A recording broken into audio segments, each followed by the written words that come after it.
Bismillahirrahmanirrahim. Assalamualaikum warahmatullahi wabarakatuh.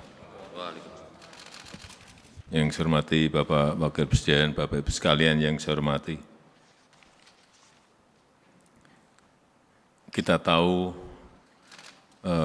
dunia sekarang berada pada ketidakpastian yang tinggi di tengah ekonomi dunia yang semakin sulit dan tidak menentu, eskalasi geopolitik juga meningkat, utamanya di Timur Tengah.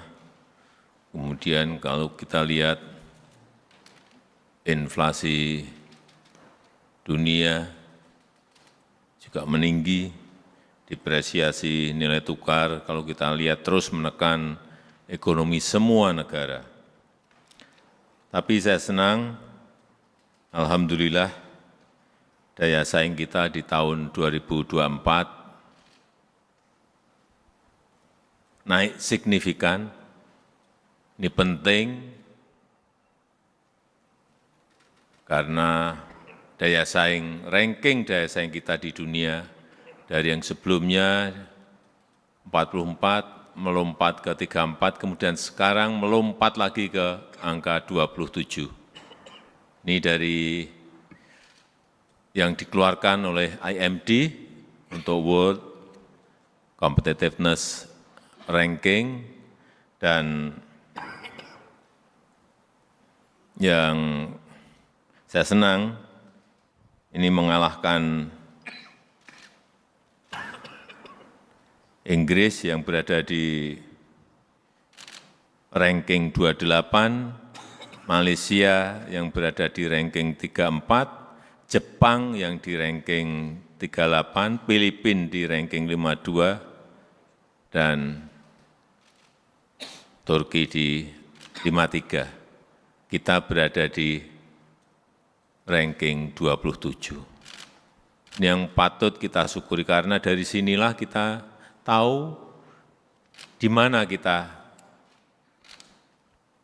berada, di posisi mana kita berada.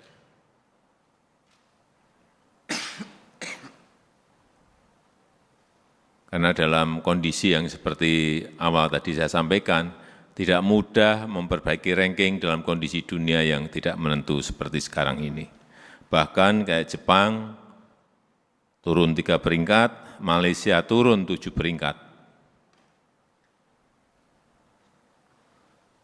Oleh sebab itu, saya ingin mengingatkan ke semua kementerian dan lembaga agar betul-betul mencermati kondisi-kondisi global, mencermati kondisi-kondisi ekonomi nasional kita. Karena kalau kita lihat Jepang, kenapa turun 3 peringkat, itu karena pelemahan mata uang dan juga karena penurunan produktivitas.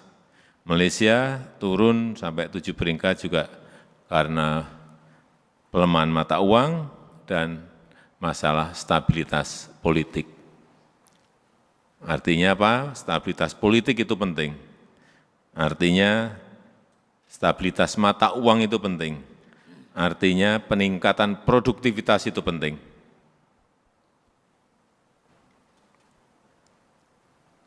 Dan yang dinilai dari kita, kenaikan utama daya saing Indonesia itu karena kepemerintahan, karena dunia usaha, dan karena ekonomi kita. Karena undang-undang cipta kerja kita mengalami peningkatan 8 level. Karena dunia bisnis kita yang semakin kompetitif, baik karena tenaga kerjaan maupun produktivitas, level kita menjadi naik 6 level. Dan karena ekonomi kita baik, kita bisa mengendalikan ekonomi, bisa meningkatkan growth, pertumbuhan ekonomi, itu menjadi kenaikan utama dari daya saing Indonesia. Tetapi juga di sisi efisiensi bisnis, kita melihat ketersediaan tenaga kerja dengan jumlah dan skill yang memadai, ini menyebabkan kita di level kedua. Juga efektivitas manajemen perusahaan, ini urusan dunia usaha. Kemudian juga masyarakat juga memberikan dukungan lewat perilaku dan budaya masyarakat kita dalam rangka daya saing tersebut. Kemudian ada 4 hal yang masih perlu kita perhatikan dan utamanya 2 yang menyebabkan kita masih dinilai lemah terkait dengan ketersediaan infrastruktur, yaitu di bidang kesehatan. Ini juga harus kita akui, kita masih dalam rangka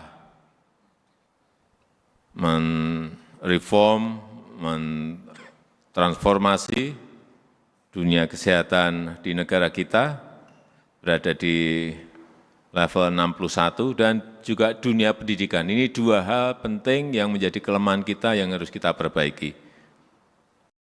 Competitiveness kita, daya saing kita, yaitu kesehatan dan pendidikan. Dan juga sains, juga di level 45 dan teknologi di level 32.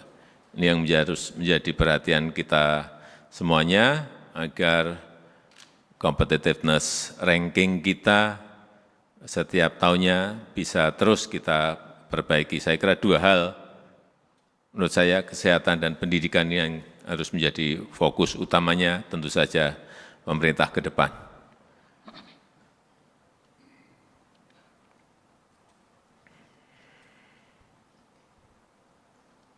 Dan secara khusus yang harus menjadi perhatian kita yaitu stabilitas politik. Ini penting agar jangan sampai ada turbulensi politik, agar transisi dari pemerintahan sekarang ke pemerintahan berikut ini mulus dan baik. Itu yang selalu dilihat oleh dunia internasional. Dan juga hati-hati mengenai isu-isu yang setiap hari ada. Sampaikan isu-isu yang positif, hal-hal yang positif, sehingga pasar menjadi yakin, pasar menjadi optimis terhadap fundamental ekonomi kita yang memang sebetulnya berada pada posisi yang baik. Saya rasa itu yang ingin saya sampaikan dalam kesempatan yang baik. Terima kasih. Assalamualaikum warahmatullahi wabarakatuh.